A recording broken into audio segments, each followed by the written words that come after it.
بیا به انشاءالله یو څو نارې لګو تر تاڼې پورې بځو او بیا هر سړي ته اجازت دی دعا وکړي. امين. الحمد لله رب العالمين والعاقبة للمتقين والصلاة والسلام على خير خلق محمد وآله وصحبه أجمعين. يا أرحم الراحمين يا رحمن يا رحيم يا ذا الجلال والإكرام يا قوي يا عزيز يا قوي يا عزيز يا إله العالمين. زمونږ د ټولو څومره د دنیا آخرت مصیبتونه آفتونه دي خدای دې ټولو کې کامیاب کړي او خدای د دنیا د آخرت د پریشانو نه محفوظ وساتي. او یا الله چې په دې کلي کې څومره امن پسند او نیکان صالحان او د دې کلي وطن خیرخوا خلک دي خدای هغې ته قوت ور نصیب کی او یا الله په موږ باندې هغه خلک را نصیب کی. یا الله که په تاڼو کې دي که په هر ادارو کې دي امانتدار خلک دي خدای په موږ باندې مسلط کی او د خیانتګرو نه یا الله محفوظ وساتي.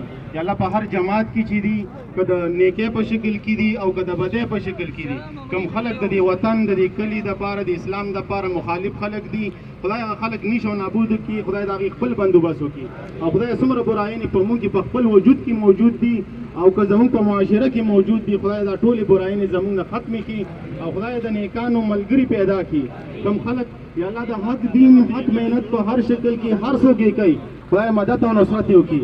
خدای د حق دین حق محنت په هر شکل کې هر څوک یې کوي خدای مدد او نصرت یې وکړي. یا الله د حق دین حق محنت په هر شکل کې هر څوک یې کوي خدای مدد او نصرت یې وکړي. خدای زمونږ نوجوانان زمونږ نارینه زنانه ماشومان یا الله د هر قسم فتنو نه محفوظ وساتي.